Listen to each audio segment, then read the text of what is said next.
God. So we are wrapping up our Silent but Deadly series today. If you're new to checking us out, this is a series we've been in over the past 6 weeks where we've been looking at sort of what we would consider the sins of the heart, maybe some things that maybe aren't so obvious to everybody, but maybe, and these are also the things that sometimes we have a tendency to say, oh, well, they're not that big of a deal. It's just in my heart. It's all internal. I'm not hurting anybody, anything like that. We've been talking about these are the things that really need our attention, because if we were to get these things corrected and taken care of in our heart and repented of these, then it might just be the thing that changes everything for us. And it's been, if you've been here or at least listened to all 6 weeks, it's been like a pretty intense series. So I made a joke a couple weeks ago that it's almost Christmas time, because the Christmas, like if you've kind of felt like this series has been like right up in your grill, like the Christmas series you're going to love.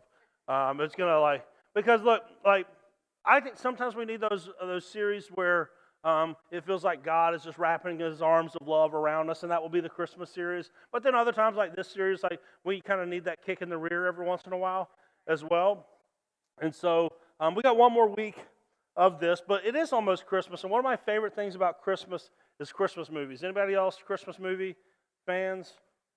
Anybody just not participate when you're out in crowds? Okay, I get it.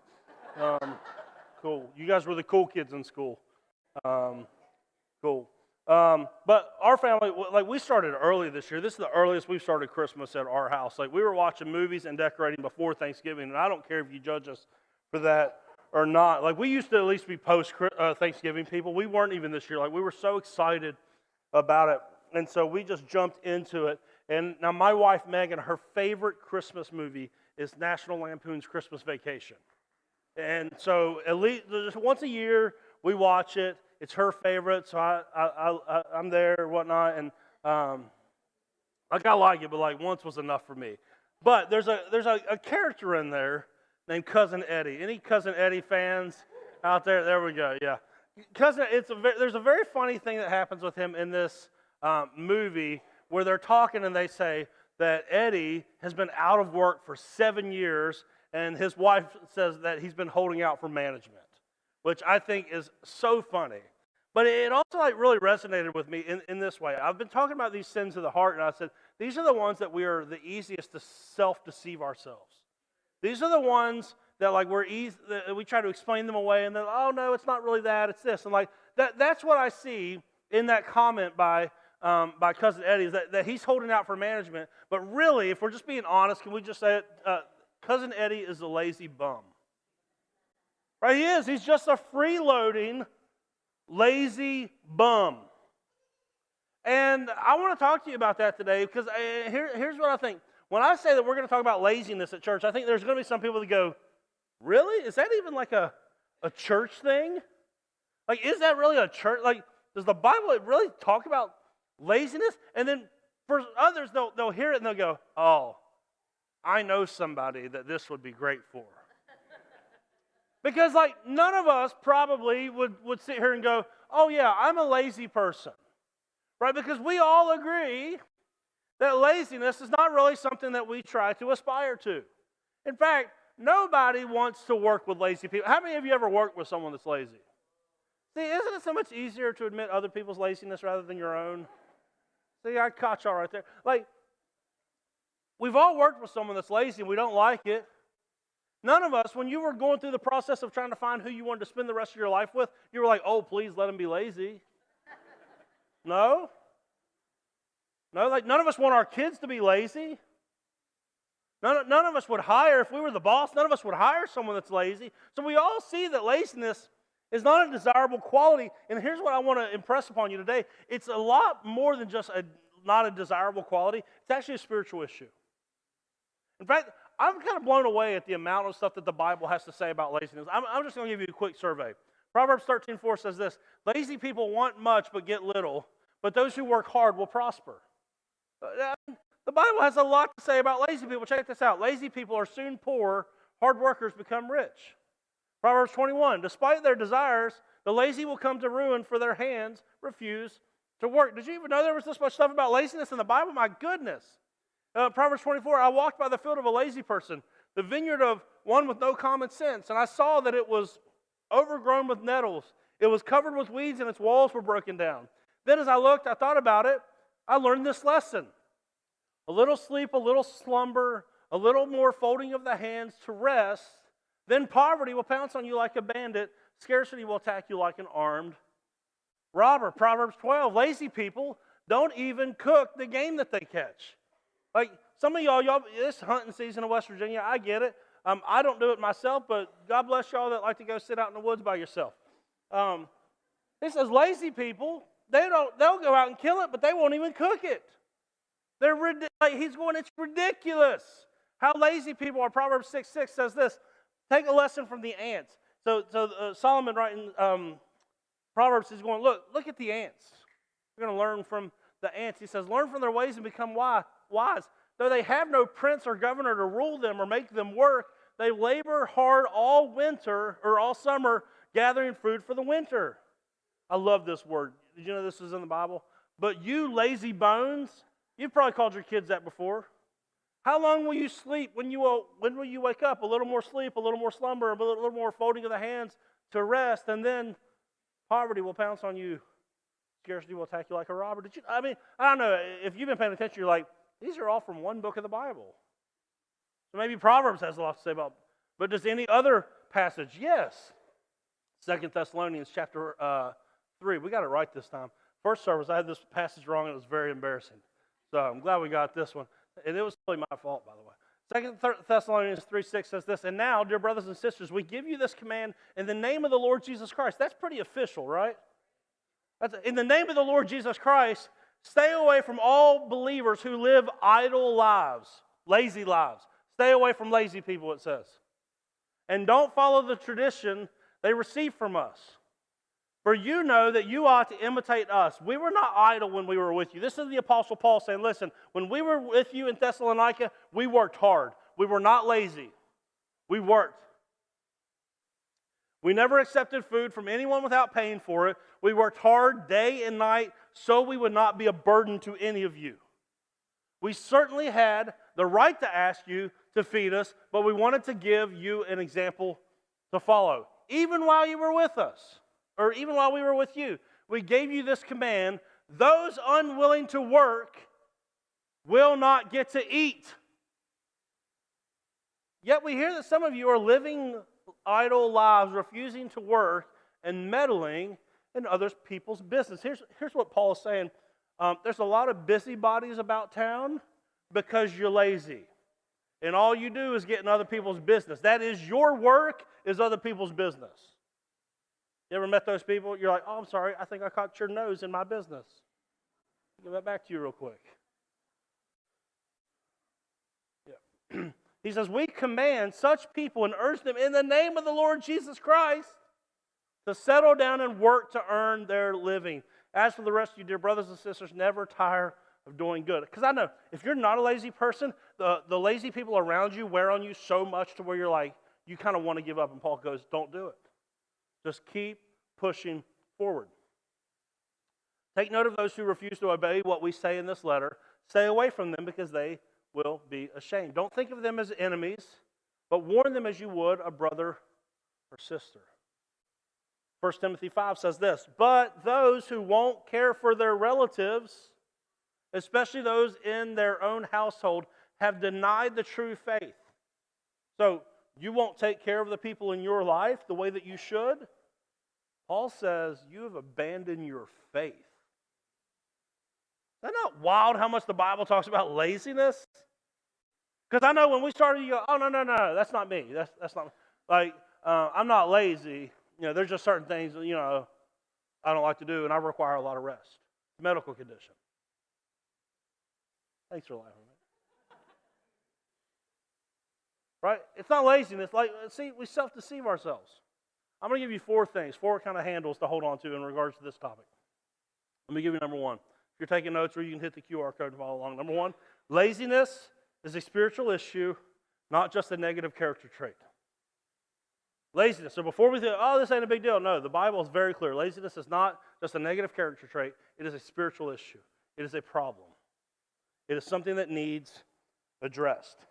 And I know most people go, well, I've got a job, I've got a family, I've got a house, I've got responsibilities, so there's no way I could be lazy, except for the fact that when I said, have any of you ever worked with a lazy person, everyone raised their hand. So actually having a job and responsibilities and families and all these different things actually doesn't make you not lazy. It just makes you a lazy person with responsibilities. Right? So you may have a job and you go, oh, well, this doesn't apply to me. No, it still could. I'm not saying that it doesn't, but it still could apply to you. How is it that if I have a job and responsibility and all this, that this might be a word for me that I need to pay attention to? Well, let me show you God's standard for how you should do everything that you do in your life.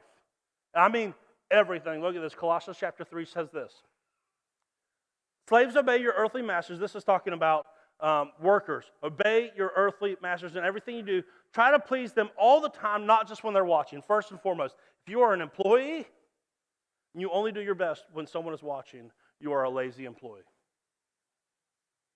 If you if you're only on your best behavior when the boss is watching, you're lazy. I didn't think it was going to get quiet this morning. That's quiet. Keep going. Work willingly at whatever you do, as though you were working for the Lord rather than for people.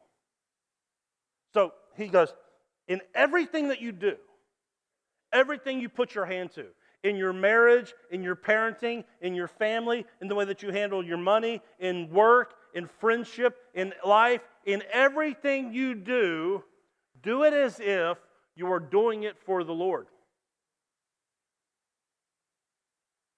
So let me ask you this. You might not think you're a lazy person because you've got all these different things. You go, oh, I'm lazy. I've got a job, I've got family, I've got responsibilities. But you could be a lazy parent. You can be a lazy parent. You let television and iPads and school teachers and everyone else raise your kids for you. You can be a lazy parent. Oh, we didn't think we was going there. You can be a lazy spouse. Oh, I don't want to meet his needs. I don't want to meet her needs. We don't got time for date night to invest in our relationship. You can be a lazy spouse. You can be a lazy friend. When's the last time you checked on the people in your circle? Made sure that they were okay. Make sure, ask if they need anything. You can be a lazy friend. Let's see. You could be a lazy child. Maybe you have parents that need you, and you're not there for them. You could be a lazy child. I'm not saying everyone is, but you could be. You could be a lazy Christian. Right? Like you could neglect the things that you need to be doing, like serving and giving and reading your Bible and praying. And you could be a lazy Christian. Come to church once a month, lazy Christian. Right? I mean, you can be, there's a lot more ways to be lazy than just slacking off at work. I think that's why the Bible talks about it so much. It's because in everything that you do it as if you're doing it unto the Lord. So, number one, laziness is a spiritual issue, not just a bad character quality. Let me give you number two. Work is good, and you are called to it. Work is good, and you are called to it. Now, when I say work, a lot of times in our mind we go, oh, 9 to 5, punching the clock. That's not really what we're talking about when the Bible talks about work.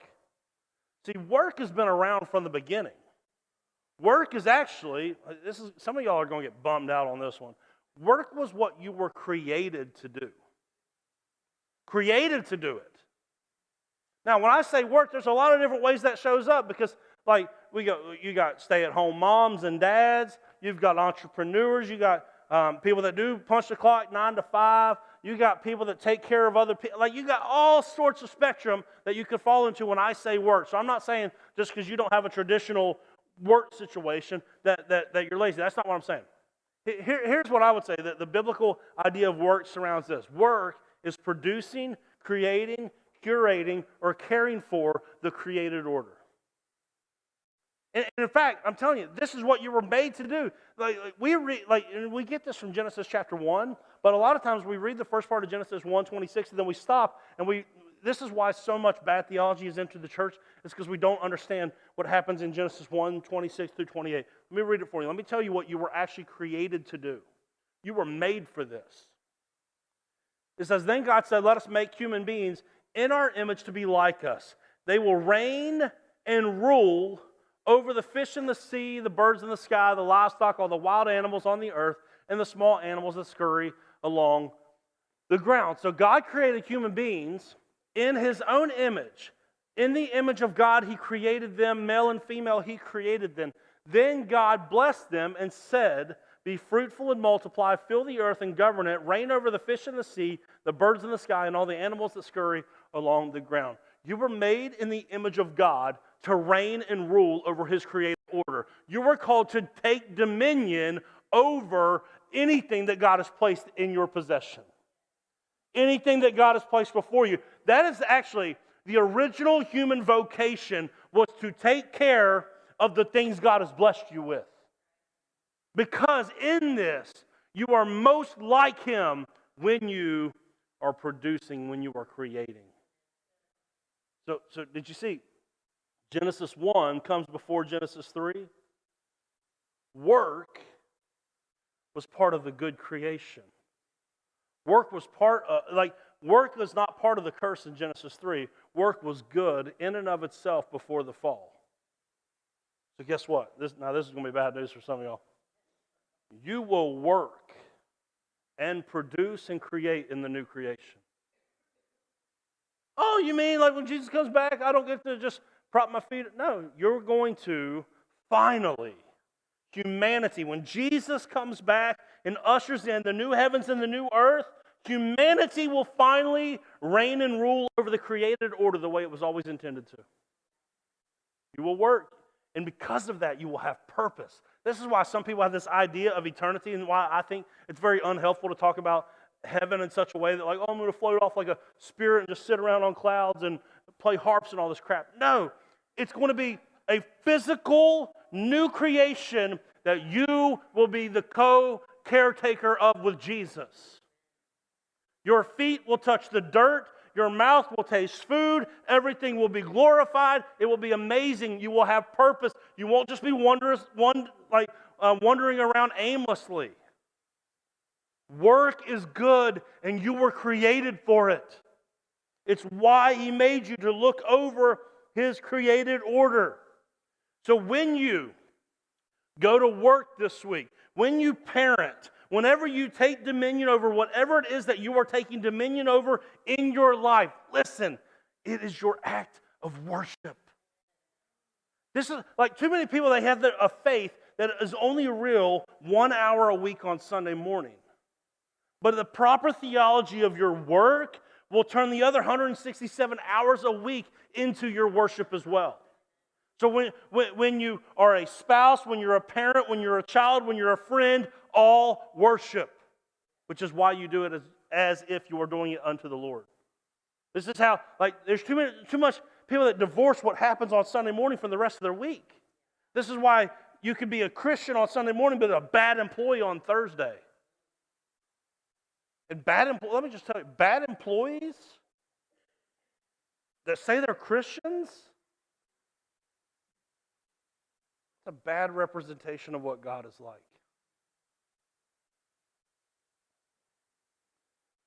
You were made for it. You're made in His image. So work is good. You are called to it. You're called to it. It's what you were made for. And the more that you align your work up with your divine calling in life, the more fulfillment you will find. See, too many people, they just try to find a job that's convenient. Oh, well, this will make enough money. This will make a lot of money. Did you ask God what He actually intended for you to do? Because when you will operate in that, then work is no longer toilsome and torturous. It can become a blessing. When you will work in the area and in the way that God has created you to work and to function. Include him in the process. Let me give you number 3.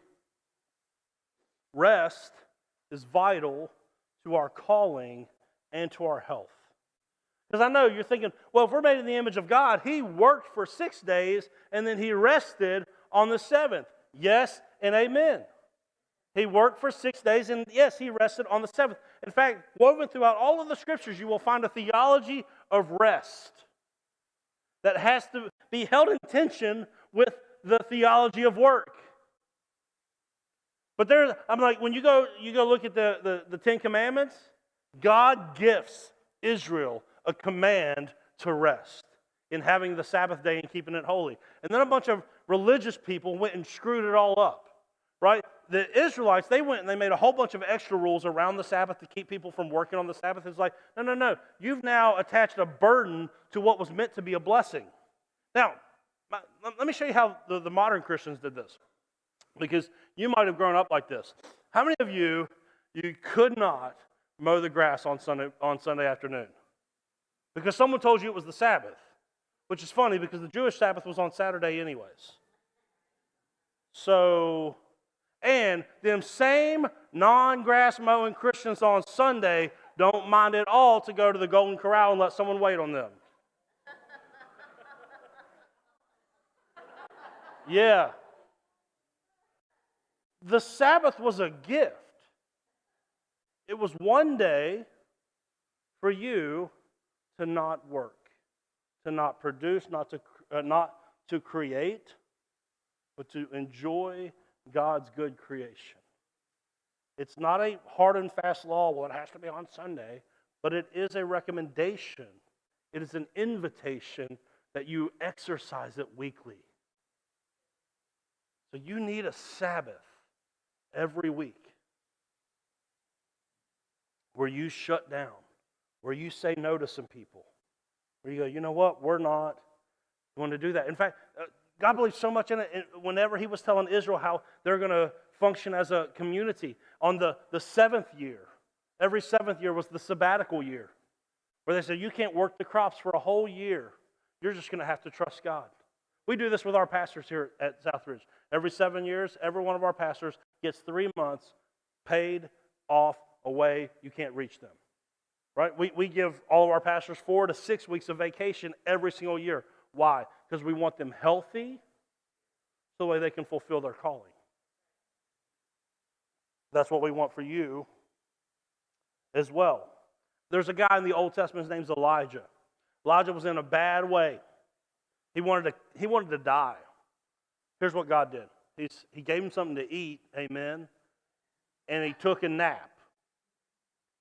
How many of you did that on Thanksgiving? You didn't even know you was following the Lord, word for word, on Thanksgiving. When you ate, you took a nap, you wake up from that nap, you feel great. The God is pro-rest. He is pro-naps. You can put that out there. You start letting people know that that's what we're preaching here at this church. This place will fill up. God is pro-naps. He is pro-rest. But how do we hold in tension the theology of work and the theology of rest? Here's how. When your desire to rest slips into laziness, then we have an issue. See, every desire that we have has a holy fulfillment that God has provided. Think about food, sex, intimacy, any of it. There's a holy prescription how to fulfill that desire. However, our spiritual enemy has taken those same desires and offered you up unholy ways to fulfill them, and a lot of times we take those routes. Same thing with rest. We have a desire for rest, but then we overindulge in rest and we slip into laziness. Here's how you know if you've overindulged in rest and slipped into laziness. When you're resting properly, it makes you more productive and you have higher quality work. When you're lazy and have slipped into laziness, your rest leads you to a restful state when you're supposed to be working. And you have poor quality work, poor quality production. That's how you manage the tension. So I'm going to free some people up today. I'm going to help you out as a family right now. I hope you're taking notes because you will never reach your full potential if you are constantly tired. If you are constantly running at 1,000 miles a minute and never taking a break, you will eventually break down. So let me free some people. Here's my directives for you. Number one, take a break. If your job offers you breaks, take it. If it offers you lunch, take it. Offers you vacation, take it. Offers you sabbatical, take it. Another one, say no. You have permission to say no. You don't actually have to meet everyone's expectations. See, listen, parents, I'm going to help you all out right now. You can blame it on me. You don't have to go to 4 birthday parties in one weekend. You don't have to. You can look at some of your best friends in the world and say, you know what, I'm sorry we're having a really busy weekend. We're not going to be able to do that. You can actually say no to some. Like the boss calls, hey, can you come in Saturday? No, I'm sorry, I can't. I'm spending time with my family. You actually are allowed to say no. It's actually an incredibly spiritually wise thing to do sometimes, is to say no. What else? Take vacation. If your company offers it, you better take it. Well, we can't afford to travel. You can afford to stay home. Take it. Because if not, it will take you out. Leave on time. Leave on time. No, I'm sorry, I was only scheduled until 4 o'clock. But I'll be back in and give you my best tomorrow at 8 a.m. And if you will work hard when you're there, they'll respect that. They'll see something in you in that. Set limits and boundaries. Hey, we're getting ready to go into the holiday season, and guess what? Every family that I know has unhealthy and unreasonable expectations put on them during the holiday season. First off, if you're a parent and you've got grown kids that have their own family now, they get to set the schedule. They set the schedule. When they got married, they created a new family that is separate from your family. They get to set the schedule. Do not put unreasonable expectations on family members. And those of you that you are in that situation, set healthy boundaries. No, I'm sorry, we will not be able to do that. You have to keep your family healthy so that way you can be all that God has called your family to be.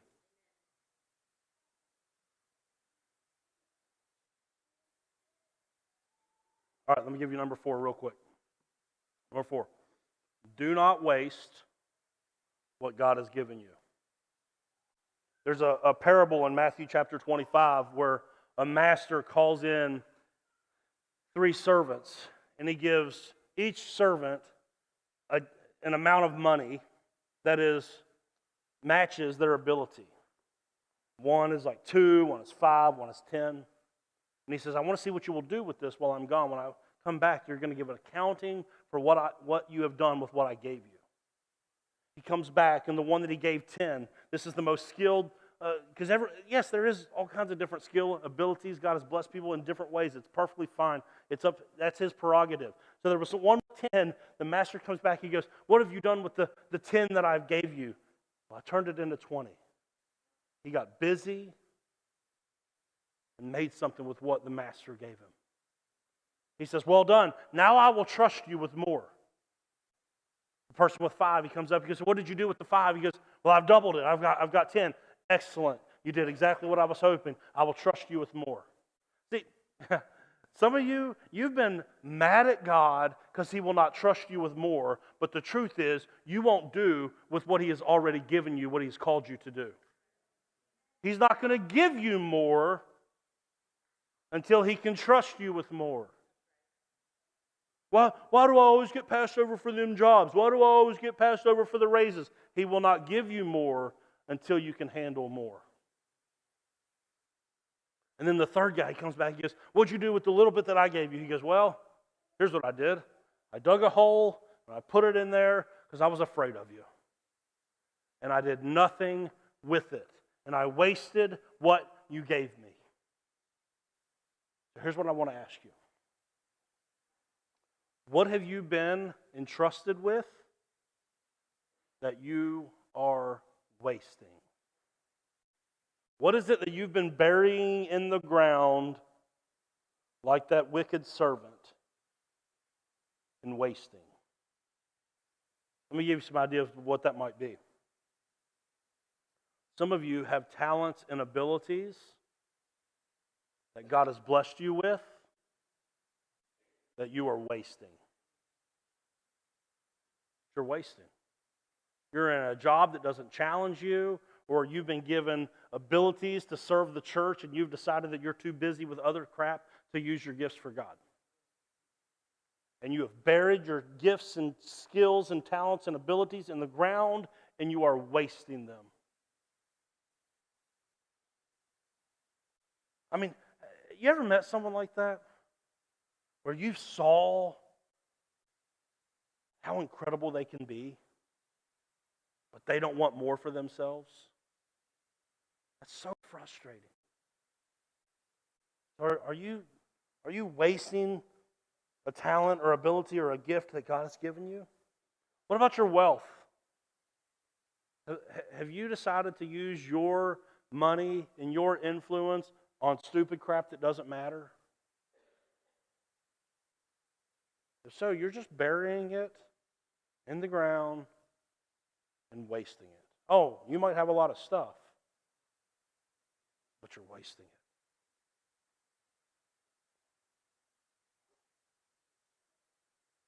What about your family? What about your family? Is your absence at home, in essence, the burying of your family? Because you're working too much or you're out doing this and that too much?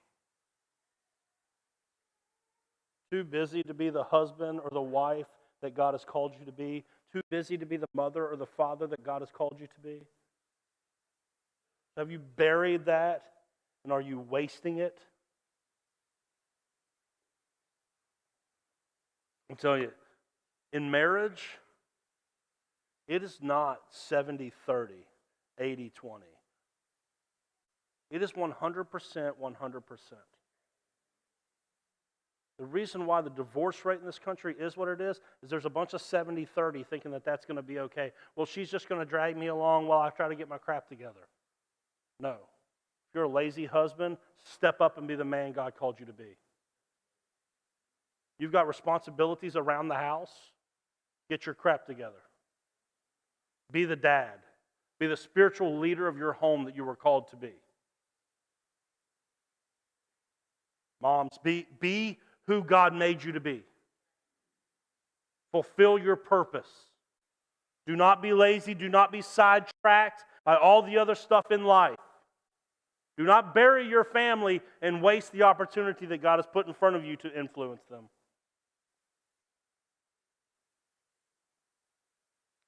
This one hit me really hard.